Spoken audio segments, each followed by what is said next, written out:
तिवारी और अब देख रहे हैं तिलक पत्रिका। अभी हम आ चुके हैं आदि महादेव मंदिर में, जिन्हें महादेव लिंग के नाम से भी जाना जाता है। कहा जाता है सतयुग में देवताओं और ऋषियों द्वारा कठिन तपस्या करने के बाद भगवान यहीं से धरती फाड़ कर प्रकट हुए, जो कि स्वयंभू शिवलिंग माने जाते हैं। और इस मंदिर का उल्लेख शिव महापुराण में और काशी खंड में मिलता है। कहा जाता है कि जो व्यक्ति अगर सच्चे मन से इनके दर्शन पूजन कर लेते हैं, उनको मुक्ति प्राप्त हो जाती है, यानी मोक्ष प्राप्त हो जाता है। और इस धाम को, इस जगह को मुक्ति धाम के रूप में भी जाना जाता है, यानी आप अगर इनका दर्शन पूजन कर लिए तो आपको मोक्ष की प्राप्ति हो जाती है। अब कहीं भी आपका मृत्यु हो, आपको शिवलोक जरूर प्राप्त होता है इनके दर्शन पूजन मात्र से।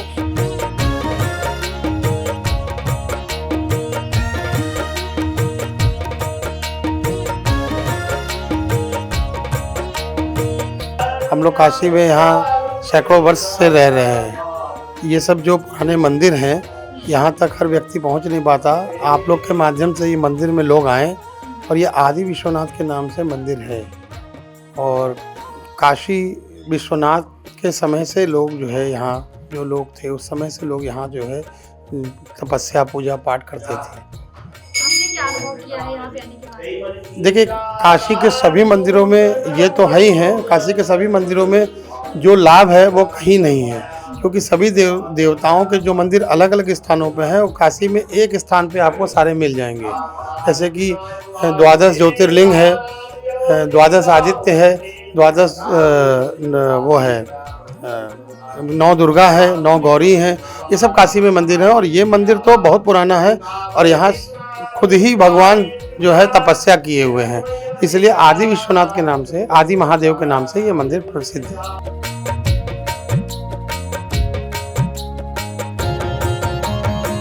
आदि महादेव मंदिर त्रिलोचन मंदिर के जस्ट बगल में मौजूद है और भगवान शंकर पूरे परिवार के साथ यहाँ पे विराजमान है, यानी माता पार्वती, भगवान गणेश और भगवान शंकर के साथ यहाँ पे नाग बासुके भी विराजमान है। तो आपको इस शिवरात्रि भगवान शंकर का दर्शन पूजन जरूर करना चाहिए।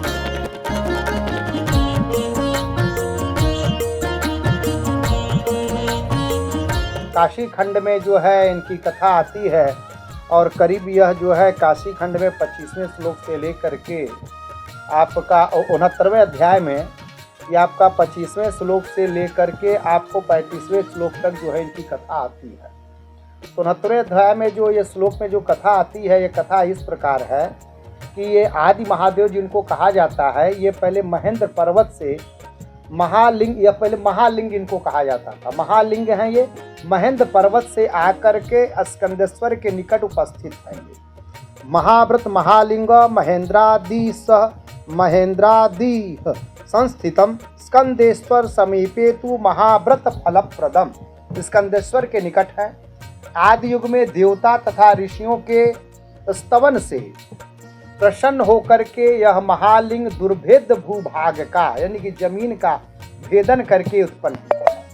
यह मनोरथ पूरक है, इसे इसी कारण से महादेव नाम से संबोधित किया जाता है। तभी से यह लिंग वाराणसी में महादेव नाम से विख्यात हो गया। उक्त महालिंग ने ही काशी धाम को मुक्त क्षेत्र किया है। मुक्ति क्षेत्रम कृतम एनः महालिंगेन काशिका, काशी को जो मुक्ति क्षेत्र बनाने वाले हैं ये वही महालिंग है।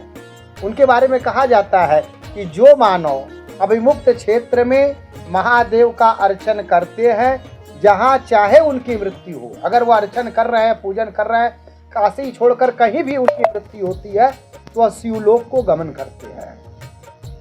शंभुलोके गमस्तस्य यत्र तत्र मृतस्य ही अभिमुक्ते प्रयत्नेन तत्संसेव्यम मुमुक्षुभि, इसलिए मुमुक्षु लोग सर्व प्रयत्न पूर्वक काशी धाम में महादेव की सेवा करते हैं। कल्पांतरे भी त्यक्तम, बताते हैं कि कल्पांत के काल में, कल्पांत काल में भी लिंग रूपी महादेव आनंद कानन काशी का त्याग नहीं करते हैं। कल्प कल्प प्रभु चरित्र 27 कल्प होते हैं, तो प्रत्येक कल्प में वह उपस्थित हैं वहाँ पर। कोई कल्प समाप्त हो जाने के बाद यह कहे कि महादेव वहाँ से समाप्त हो गए, तो महादेव समाप्त नहीं है। काशी में महादेव उपस्थित हैं, अवस्थित हैं। उनकी प्रधानता सर्व रूप से, विश्व रूप से वहाँ पर व्याप्त है। इसको जो है, इससे इनकार नहीं किया जाता। 27 कल्प होते हैं, एक कल्प में 14 मनवंतर होते हैं। तो इतने कल्पों तक ये रहते हैं, इनका नाश जो है नहीं होता है। ये साक्षात परमात्मा है। इनको महादेव नाम ही सर्वलिंग रूप है। ये सर्व मतलब विश्व में अगर कोई कहीं पर भी वो अगर इनका दर्शन कर लेता है, किसी भी लिंग के दर्शन, एकमात्र इनके लिंग के दर्शन कर लेने से इनको कहा गया है सर्वलिंग रूप।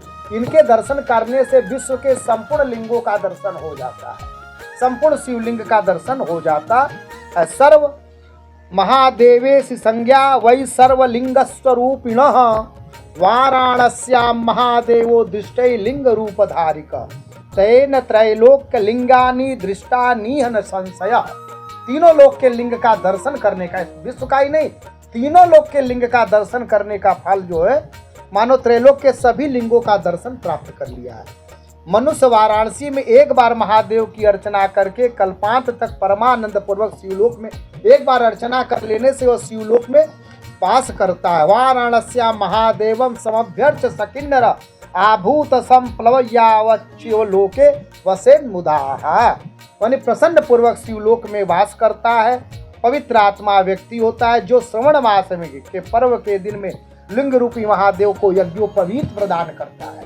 उनकी विशेषता है कि श्रवण मास में अगर उनको यज्ञोपवीत प्रदान किया जाए तो उसको गर्भ से, यंत्रणा से मुक्ति मिल जाती है। 12वां लिंग पवित्र मारोप्य महादेवेन गर्भभात, पुनः बार बार गर्भ में जन्म लेना नहीं पड़ता है। कहा जाता है कि जो व्यक्ति अगर इनका सच्चे मन से दर्शन पूजन कर ले, उनको विश्व में, संसार में कहीं जाने की जरूरत नहीं पड़ती और सारे जो शिवलिंग है उनका पुण्य प्राप्त हो जाता है अगर इनका कोई व्यक्ति दर्शन पूजन कर ले नियमित रूप से। और श्रावण मास में यहाँ पे यज्ञोपवीत यानी धागा चढ़ाने का विशेष महत्व माना गया है। तो आप भी इस शिवरात्रि आदि महादेव लिंग का दर्शन पूजन जरूर करें, आपकी सारी मनोकामनाएं पूरी होंगी और आपको मोक्ष की प्राप्ति हो जाती है। और इस मंदिर में परमित्रेश्वर महादेव विराजमान है और इसके साथ ही मोदक प्रिय विनायक यानी 56 विनायक के अंतर्गत आने वाले विनायक भी मौजूद है। तो आपको एक बार जरूर आना चाहिए।